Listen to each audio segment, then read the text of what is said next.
আজকে বানিয়েছি 1 কাপ সুজি দিয়ে সুজির পোলাও বা সীতাভোগ।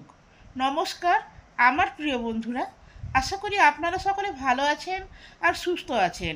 বাসন্তী রান্নাঘরে আপনাদের সবাইকে সুস্বাগত। মিষ্টি খেতে যদি হঠাৎ ইচ্ছা হয় আর বাড়িতে যদি কিছুই না থাকে, তাহলে মাত্র 1 কাপ সুজি দিয়ে 10 মিনিটের মধ্যে বানিয়ে ফেলুন অপূর্ব স্বাদের সুজির পোলাও বা সীতাভোগ, যা অতিথি আপ্যায়নেও ব্যবহার করতে পারবেন। বাচ্চা থেকে বয়স্ক মানুষ সকলেই নির্বিঘ্নে হাসি মুখে এই সুজির পোলাও খেয়ে নেবে। 1 কাপ চিনি একটা বড় পাত্রে নিয়ে নিলাম, 1 কাপ জল দিলাম, চিনির শিরাটা করে নেব, 2টো এলাচ ফাটিয়ে দিয়ে দিলাম। চিনিটা জাস্ট গলে গেলেই চিনির শিরা কমপ্লিট হয়ে যাবে।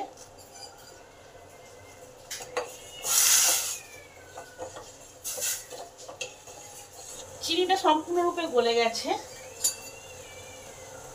আরো 2 থেকে 3 মিনিট ফুটিয়ে নিয়েছি। এবার সরিয়ে দিই।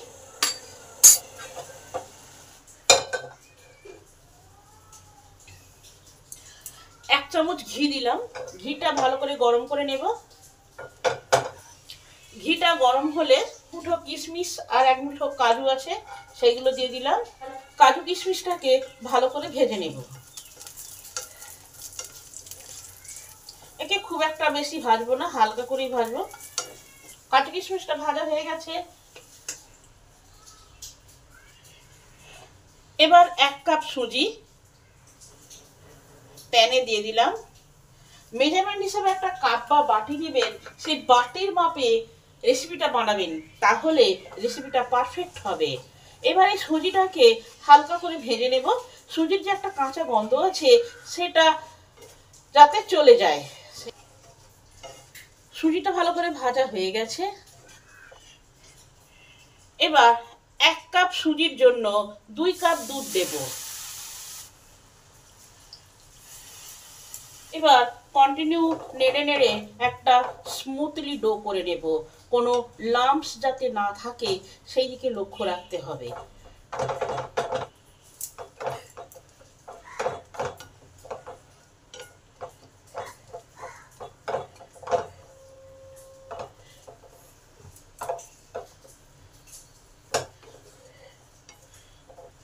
দেখছেন নাড়তে নাড়তে একটা ডো হয়ে গেছে। এবার গ্যাসটাকে অফ করে দেব, কিন্তু অফ করেও কন্টিনিউ নেড়ে যেতে হবে, নাড়া বন্ধ করা চলবে না।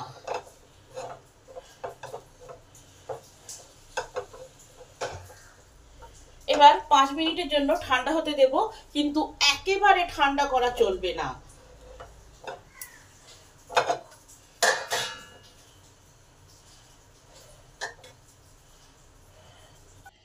এবার এর মধ্যে স্বাদ অনুযায়ী নুন দিলাম আর 1 চামচ ঘি দিলাম।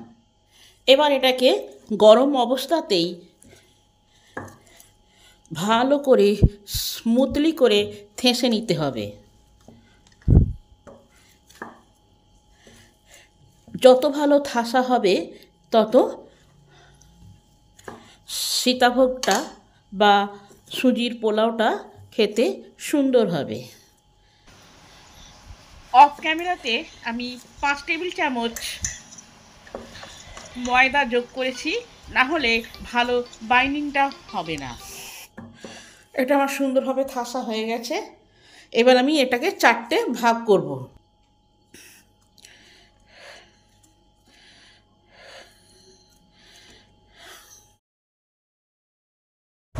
এই রকম গ্রেটার সবার বাড়িতেই থাকে। সামান্য পরিমাণ তেল বুলিয়ে, তেলটা মিডিয়াম হিটে গরম হবে, ভালো করে চেপে চেপে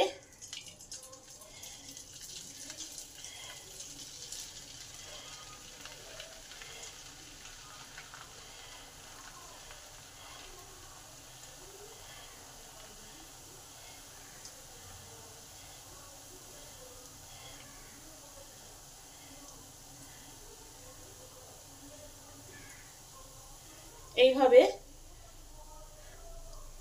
পোলাওগুলো ভেজে নিতে হবে।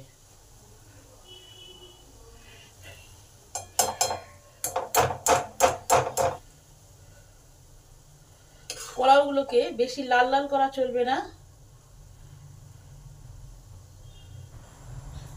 3 থেকে 4 মিনিট পরেই সেঁকে নিতে হবে।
এইভাবে সবগুলো ভেজে নেব। রসটা ঠান্ডা হয়ে গেছে। এই রসের মধ্যে কাজু কিশমিশ ভাজাটা দিয়ে দিলাম। এই যে পোলাওটা হয়েছে, সুজির পোলাও, এটাকে রসের মধ্যে দিয়ে দিলাম। রসটা পুরো ঠান্ডা অবস্থাতেই দিতে হবে, না হলে পোলাওটা একবারে নরম হয়ে যাবে।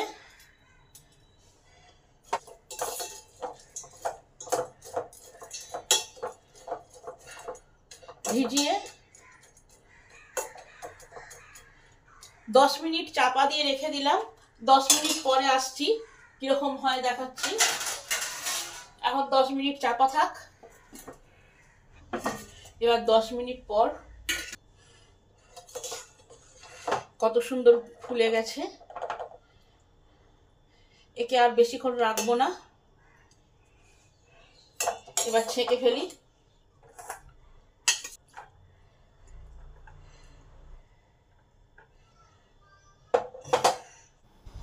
এভাবে 10 মিনিট রেখে দিই। 10 মিনিট পর সুজির পোলাওটা একটা প্লেটে ঢালি। দেখছেন কত সুন্দর হয়েছে, কত ঝরঝরে। যত ঠান্ডা হবে আরও ঝরঝরে হয়ে যাবে। আপনারাও বাড়িতে এইভাবে সুজির পোলাও বানিয়ে খেয়ে দেখবেন। ভিডিওটি সম্পূর্ণরূপে দেখার জন্য অসংখ্য ধন্যবাদ।